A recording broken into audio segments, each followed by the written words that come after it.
Hello my dear friends. तो कैसे हैं आप लोग? उम्मीद करते हैं अच्छे होंगे और पढ़ाई कर रहे होंगे। दोस्तों, आज 7 अगस्त है और प्रार्थना सभा में पूछे जाने वाले जो भी प्रश्न उत्तर हैं हम लोग आज डिस्कस करेंगे इस वीडियो में। और आप लोगों को बता दें कि चैनल पर नए हैं तो सब्सक्राइब कर लीजिएगा, वीडियो को शेयर कर दीजिएगा और बेल आइकन जरूर दबा लीजिएगा। और कमेंट जरूर कीजिएगा कि आप झारखंड के किस जिले से हमें देख पा रहे हैं। चलिए दोस्तों, देर न करते हुए शुरू करते हैं इस सेशन को। तो शुरुआत करते हैं आज का विचार के साथ। देखिए क्या लिखा हुआ है, मंजिलें उन्हीं को मिलती है जो चलते। हाँ दोस्तों, क्या लिखा हुआ है एक बार फिर से पढ़ते हैं कि मंजिलें उन्हीं को मिलती है जो चलते रहते हैं, है ना। Destinations are reached only by those who keep walking. तो मंजिल पाना है तो हमें हमेशा प्रयास करते रहना होगा। आइए दोस्तों, देखते हैं आज का जो है मुख्य समाचार क्या है, अंतर्राष्ट्रीय स्तर से है। विदेश मंत्री सुब्रमण्यम जयशंकर ने दिल्ली में आयोजित अफ्रीका दिवस पर भारत अफ्रीका के व्यापारिक और निवेश भागीदारी को की घोषणा की। पूर्व में दोनों देशों का व्यापार 93 अरब डॉलर कर रहा था। उन्होंने यह भी कहा कि भारत 80 अरब डॉलर से अधिक के निवेश के साथ अफ्रीका के सबसे बड़े निवेशकों में से एक है। भारत अफ्रीका का व्यापारिक संबंध दोस्तों, इसको हम संदर्भ में कहेंगे कि हुआ है। और राष्ट्रीय स्तर खबर क्या है? भारतीय रेलवे ने आदर्श रियासत करार में सुधार को मंजूरी दे दी है। इससे कंटेनर ट्रेन ऑपरेटरों को एक ही लाइसेंस से देश भर में कंटेनर ट्रेन चलाने की अनुमति मिल जाएगी। मंत्रालय के अनुसार कंटेनरों की रेल ढुलाई से सड़क यातायात की भीड़ कम होगी, ईंधन की खपत में कमी आएगी और कार्बन उत्सर्जन भी कम होगा, है ना। इसमें रेलवे में आदर्श रियासत करार में सुधार, रेलवे में सुधार के लिए जो है बताया गया है। जो कि मतलब ट्रैफिक से अगर आता है कोई माल होता है एक्सपोर्ट इंपोर्ट वगैरह जो भी बोल लो, उसमें काफी समस्या आती है, ट्रैफिक का खर्चा है ना। तो ट्रेन से होता है तो क्या होता है, ट्रेन में कंटेनर को जो है सो लोड करके मतलब इजिली कम खर्चे में पहुंचा दिया जाता है जहां से जाना होता है, ठीक ना। वही बता रहा है। नेक्स्ट सवाल है राज्य स्तर से। झारखंड में चाय की खेती को पुनर्जीवित करने के प्रयास जारी हैं और जिनमें से गुलमला और हजारीबाग के पायलट प्रोजेक्ट शुरू किया गया है। रांची के नामकुम जैसे क्षेत्रों में कई बड़े पैमाने पर चाय बागान थे जिसका समृद्ध इतिहास 1939 से जुड़ा हुआ है। मतलब दोस्तों, अब झारखंड में भी चाय उगाने को लेकर के यहाँ पे जो सो जारी चल रहा है, प्रयास है ना, प्रयास जारी है। चाय की खेती को प्रोत्साहन हो मिलेगा, ये इसका संदर्भ है। खेल जगत से देखिए क्या लिखा हुआ है कि खेलों में जूनियर पुरुष राष्ट्रीय हॉकी में ओडिशा, पंजाब, झारखंड और मध्य प्रदेश के टीमों ने तमिलनाडु के कोयम्बटूर में खेले गए 16वें भारतीय जूनियर पुरुष राष्ट्रीय चैंपियनशिप डिवीजन ए के सेमीफाइनल में जगह बना ली है। जूनियर पुरुष और राष्ट्रीय हॉकी में झारखंड का प्रदर्शन, है ना। चलिए नेक्स्ट क्वेश्चन है कि नवोदय विद्यालय समिति समिति द्वारा जवाहर नवोदय विद्यालय 6 प्रवेश परीक्षा के लिए आवेदन फॉर्म भरने की अंतिम तिथि 7 अगस्त है। और नवोदय विद्यालय में प्रवेश हेतु आवेदन जो है सो ऑनलाइन माध्यम से आज तक एनवीएस की आधिकारिक वेबसाइट navodaya.government.in पे जाकर के आवेदन प्रक्रिया पूरा कर सकते हैं। शिक्षा JNVST 2027, ठीक है ना। जो बच्चे नवोदय में पढ़ना चाह रहे हैं तो उनका जो है सो आज ही लास्ट डेट था दोस्तों, 7 तारीख को लास्ट डेट है। इसमें बच्चे जो है सो फॉर्म भर सकते हैं और अपनी तैयारी कर सकते हैं। क्लास 5 में नवोदय की तैयारी होता है, एग्जाम होता है। और क्लास अगर पास हो जाएगा तो क्लास 6 में आपको एडमिशन मिलेगा, है ना। और 12वीं तक का पढ़ाई जो है सो फ्री ऑफ कॉस्ट सरकार उठाएगी खर्चा। चलिए अब हम लोग देखते हैं समान ज्ञान प्रश्नोत्तरी कक्षा 1 to 5 के लिए। पहला सवाल, मुझे तो जाने पैर नहीं फिर भी नाचता हूँ, कभी दाएं कभी बाएं, क्या है? तो पतंग है ना। नेक्स्ट सवाल है, राष्ट्रीय ध्वज में कितने रंग होते हैं बाबू? तो 3, है ना, केसरिया, सफेद और हरा। थर्ड क्या है कि अंग्रेजी में कितने वोवेल्स होते हैं?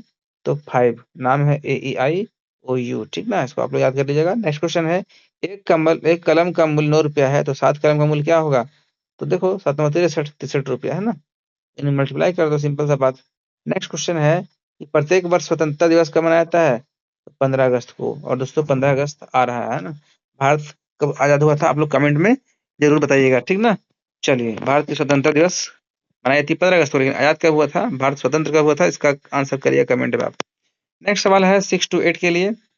सवाल नंबर पहला कि हाइड्रोजन का उसमें मान कितना होता है? तो 1,50,000 किलो जूल पर केजी, है ना। सेकंड सवाल है कि लोहे के चने चबाना मुहावरे क्या अर्थ है? तो बहुत कठिन कार्य करना को बोलते हैं लोहे, है ना, के चने चबाना। पौधे किस प्रक्रिया के द्वारा अपना भोजन बनाते हैं? प्रकाश संश्लेषण प्रक्रिया, ठीक ना। नेक्स्ट क्वेश्चन है कि साबरमती आश्रम किस शहर में स्थित है? तो अहमदाबाद, गुजरात में है। आखिरी प्रश्न है, भारत का राष्ट्रीय गान जन गण मन के रचयिता कौन है? रविन्द्रनाथ टैगोर, याद रखिएगा। रविन्द्रनाथ टैगोर जी ने जन गण मन का जो है रचना किया था। अब 9 to 12 का क्वेश्चन है दोस्तों। इसमें क्या है? सबसे पहला सवाल, भारत का सबसे लंबा राष्ट्रीय राजमार्ग कौन सा है? तो NH-44, ठीक ना। नेक्स्ट सवाल है, हवा महल कहाँ स्थित है? जयपुर, राजस्थान में। तीसरा क्या है, राष्ट्रीय विज्ञान दिवस कब मनाया जाता है? तो 28 फरवरी को, ठीक। और हमारा नेक्स्ट सवाल है कि ये क्लिनिकल थर्मामीटर का आविष्कार किसने किया? सर थॉमस किलफोर्ड, है ना, अल्बर्ट। सर थॉमस किलफोर्ड अल्बर्ट जो है सो ये हमारा जो है सो क्लिनिकल थर्मामीटर का आविष्कार किया था, है ना। और आखिरी सवाल है, राजघाट में किस महापुरुष का समाधि है स्थल है? तो महात्मा गांधी का, ठीक। चलिए, हमारा जो सारा क्वेश्चन हो गया दोस्तों। प्रेरक प्रसंग है, अगर आप लोग सुनिएगा तो पढ़ाते हैं, लेकिन समझिए क्या है।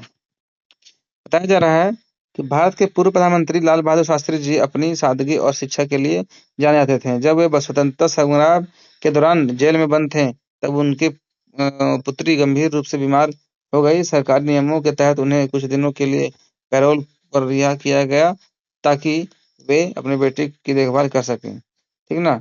दुर्भाग्य से शास्त्री जी के घर पहुंचने से कुछ समय बाद है ना, उनकी बेटी का निधन हो गया। अंतिम संस्कार और शोक की प्रक्रिया के बाद उसके पास पैरोल की अवधि के कुछ दिन अवशेष थे। लोग चाहते थे कि वे अपने परिवार के साथ रुकें, लेकिन शास्त्री जी ने कहा, मुझे जिस काम के लिए पैरोल मिली थी, वह दुखद कार्य पूर्ण हो चुका है। अब जेल से बाहर रहना राष्ट्र के नियमों के खिलाफ होगा।